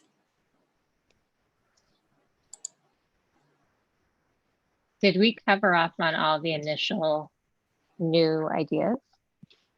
Are there others? For innovative programs in Mill Valley. Get rid of the plastic bag. Down with plastic. Oh yeah, I was gonna add that too. Okay, yeah, plastic bags. It's so weird. There was a time when everything was paper and everywhere. And then all of a sudden Whole Foods hung on there, but Safeway switched back depending on what Safeway you're at. And, you know, it just seems so random. It's almost like you just have to just have an initiative where people go out and try to convince people to do the right thing.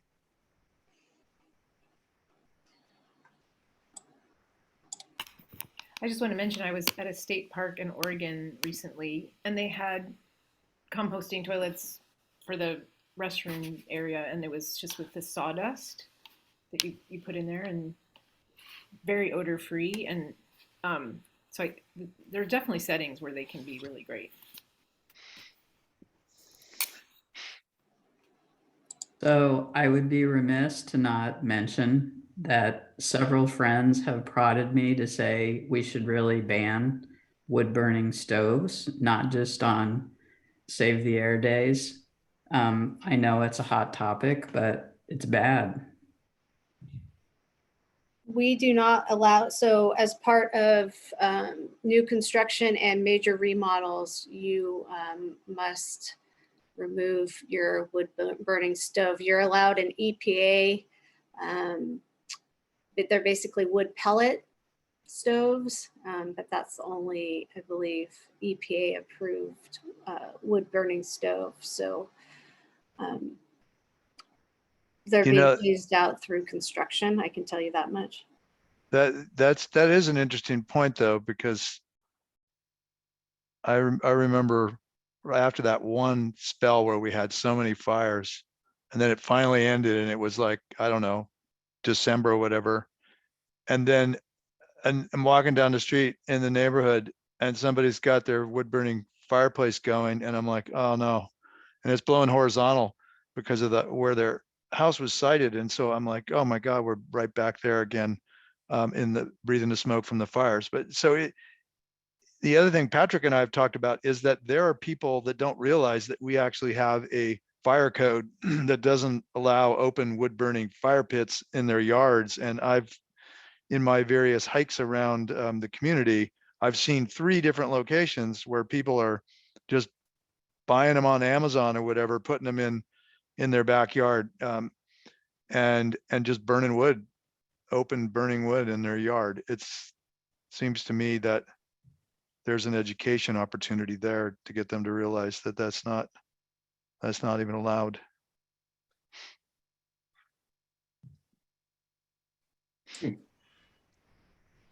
I did not know that. And I was just at an event with an open pit burning wood.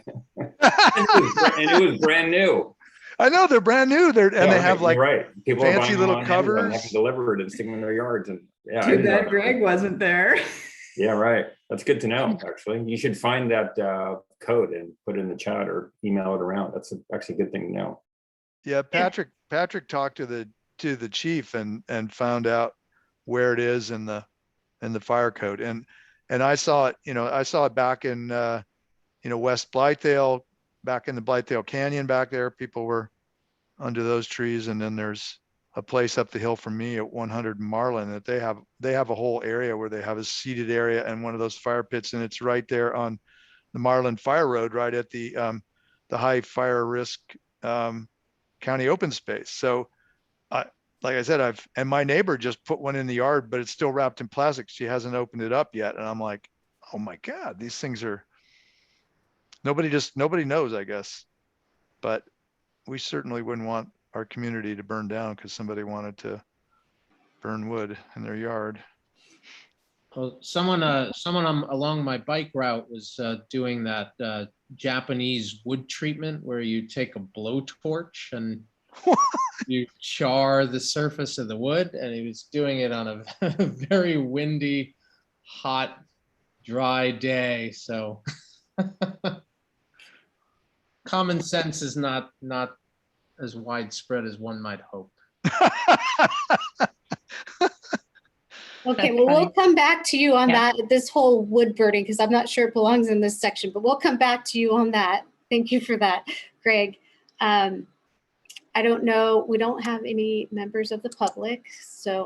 we won't have any public comment. Okay.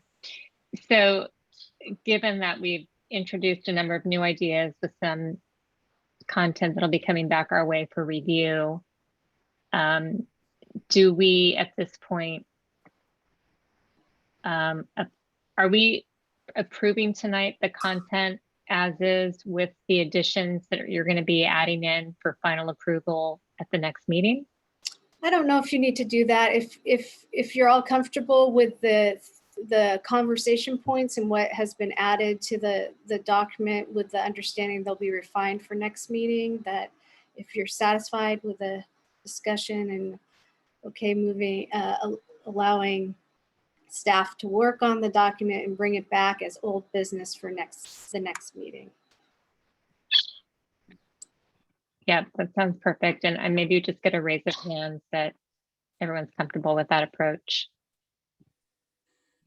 Okay, we're in good shape. Thank you, everyone. That was great. Thank you. One other question about that, Danielle. If between now and the next meeting, if members, something comes up or sparks a new idea, didn't think of, just based on the conversation we're having, when is the best time to introduce that? Would that just be in the next meeting? Sure, yeah, because it'll be on the agenda, so we can talk about it as old business. It always helps, I feel, to send an email that I can send out to the group so there's an understanding beforehand. So if there are any additional items, maybe after you get the packet, that's always a good time to respond to me with any, oh yeah, how about this, or why don't you modify this by doing so and so. That helps streamline the discussion at the meeting too, because everyone's aware of everyone's thought process beforehand. Great, that sounds good. Thank you for that. Okay, so I think we can review and talk about next steps. We have next meeting, we're going to be covering adaptation and resilience and community engagement, so that education piece. There'll be a presentation, and we'll also, as Danielle mentioned, we'll cover off again on the waste and water related programs based on, you know, what we'll see in advance of the meeting. And my dog's yapping. Hopefully that's not showing up. Do we have that meeting on the calendar in April? Do we have a placeholder?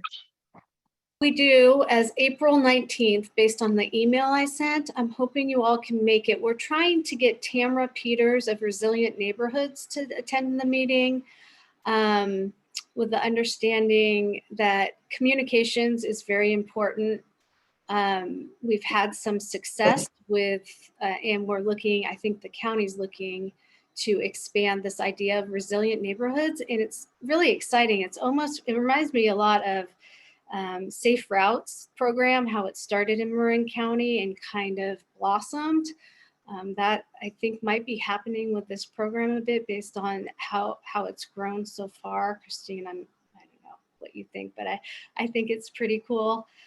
So we'll be talking about that. I'd love to get Fiona maybe to have a little bit of a speaking role at the next meeting, understanding youth, and, you know, her ideas and concepts would be great also. So it'll be jam-packed. And then if we can, I'd love to have adaptation in there, but we'll see. And maybe we could have the meeting also in person.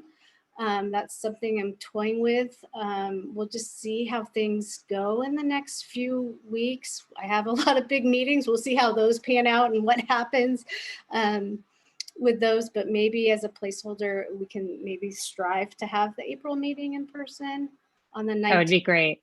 Okay. That would be great if you can reserve a spot just in case. And Allie, did you have a comment, Al? Yeah, Danielle, one thing we might consider if we're doing community outreach speakers like Tamara Peters, I think someone from Ride and Drive Clean, which is the new name for Drive Clean Bay Area. That's another world-class consumer-oriented education nonprofit that started in Marin, has expanded very quickly because of the high quality of their educational programming.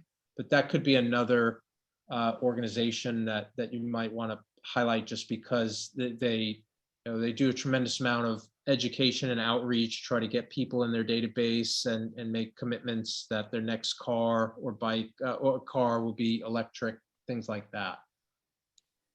Yeah, I can ask them too. That's great. And then May, we'll try to get a meeting in May. Christine and I are both working on housing elements. So, but we're going to strive to try, and I'll work on getting a May date actually with Christine and you guys sooner than later. So we have that hopefully on the schedule. Yes. So we're getting there. It wasn't Earth Day, but you know, we're getting there, and hopefully we can celebrate in person on the 19th in preparation for Earth Day. Yeah, and just talking about process for a minute, I know folks that at the beginning we had talked about working towards having an approved cap by Earth Day, which was a great target to have. And we are definitely moving that along, as Danielle said.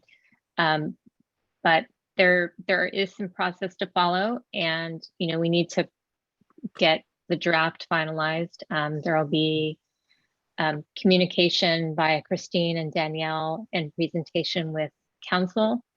We will have follow-on activities that include development of a work plan and prioritization. And one question I did have that we haven't talked about in a while, Danielle, just because of where we are in the planning, is the community outreach component and where that fits, and timing wise, kind of in the process steps, where that would happen. Christine, you want to talk about that?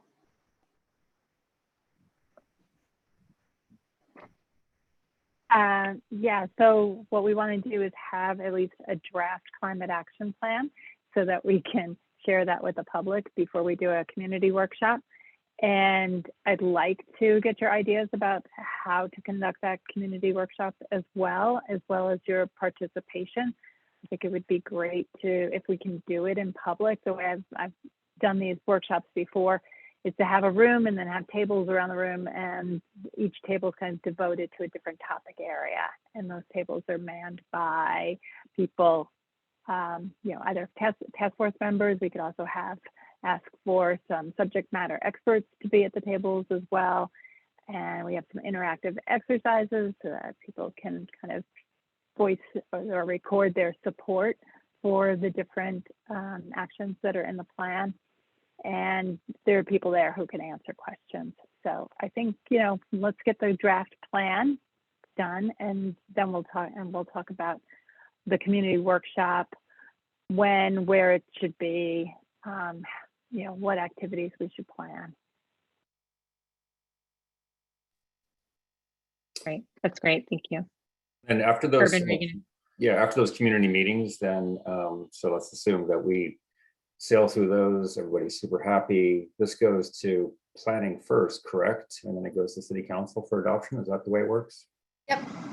Okay. And how does that work? So Danielle, Christine, our chair, basically run that meeting. Is that right? And in the case of the planning commission, Greg is there together with his colleagues.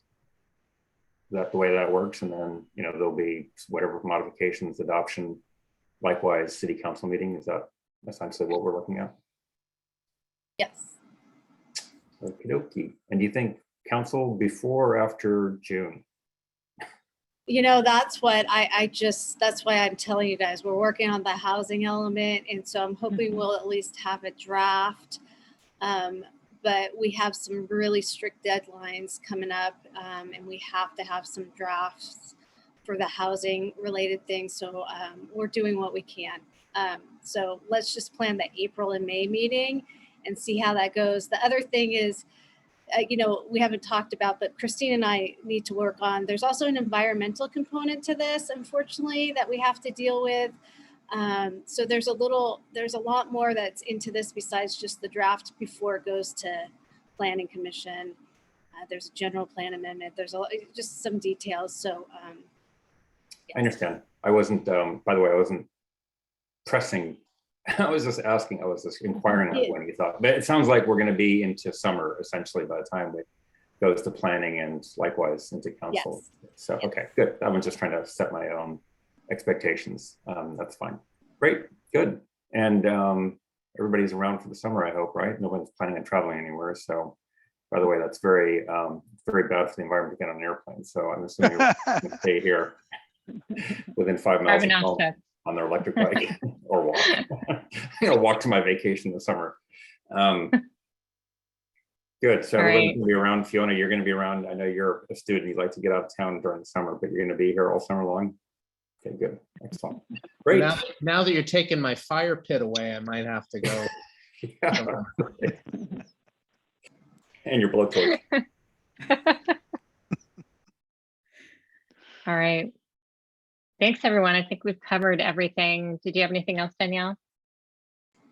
No, I thought I saw Christine? Susan's hand up, but I just Other hand?